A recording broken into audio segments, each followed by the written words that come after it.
Hello, what's up guys? Update tayo ngayon sa House Committee on Justice Report at makikita po natin mga kababayan at mapapanood na nagkaroon nga po sila ng botohan.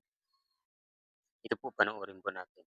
And to raise their hand to show support in the approval of the committee report, the attached resolution setting forth the articles of impeachment as amended. Please raise your right hand.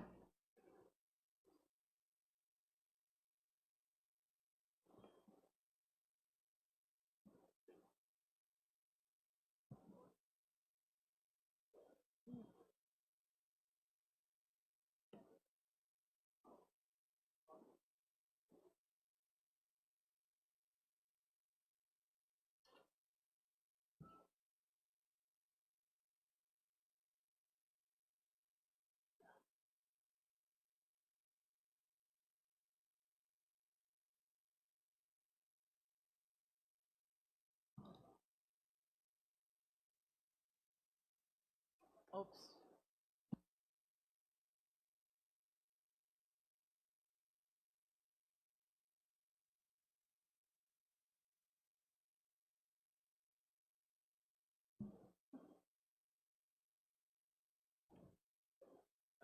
You may put. So yun guys, lusot na po sa House Justice Committee ang committee report tungkol nga po sa impeachment trial at ito po ay makakarating na po sa plenaryo. Kaya ito mga kababayan, abangan po natin yung mga mangyari na lumalabas po ngayon yung mga balita na sabi may mga bumabaliktad daw. At napanood naman natin na halos lahat unanimous decision, lahat bumoto. 55, 55-0, 'di ba? Makita po natin. Kaya at ito ay magkakaroon na po ng botohan dito. Susumite nila yung kanilang pinagbotohan na committee report. Eh, bago naman diyan nagkaroon ng botohan ay talagang diniscuss dito yung mga paglabag, yung mga probable cause dito mga kababayan, nakita. Kaya lahat ay nag-agree. Kaya malinaw po mga kababayan na talagang ito ay makakarating talaga doon sa Senado. Kaya abangan natin yung mga mangyayari tungkol nga po dito sa impeachment trial laban kay VP Sara kasi lusot na nga po ito lusot na po ito sa House Justice Committee at makakarating na po ito sa plenaryo at ang hinihintay na lang po natin ay magkaroon ng botohan para ma-impeach ito si VP Sara. At kapag na-impeach ito si VP Sara ay aakyat nito sa Senado. Makalat ngayon yung balita na mayroon daw nagbago ng isip kaya hindi na boboto. Pero nakita natin kanina o nakita naman natin yung committee report nila na nagbotohan sila ay 55-0 talaga. Lahat, walang hindi bumoto, lahat bumoto tungkol nga po dito sa report.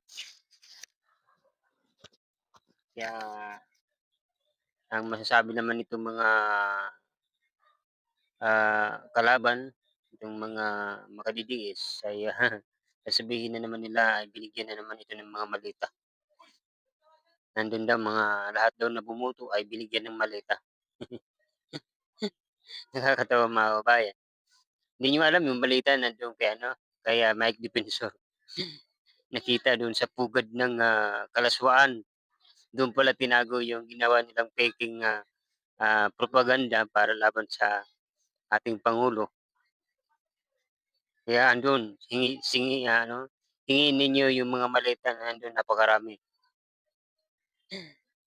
So yun guys, yun lang ang update ngayon. Abangan natin yung mga mangyayari dahil nga po dito ay talagang lalong lumalala yung fake news ngayon. Lumalala yung nagpapagulo sa ating bansa. Kaya ito lang mga kabayan, abangan natin yung mga mangyayari dahil hanggang dito lamang mga kabayan, abangan natin ang sunod na mangyayari. Maraming salamat po sa inyong panonood.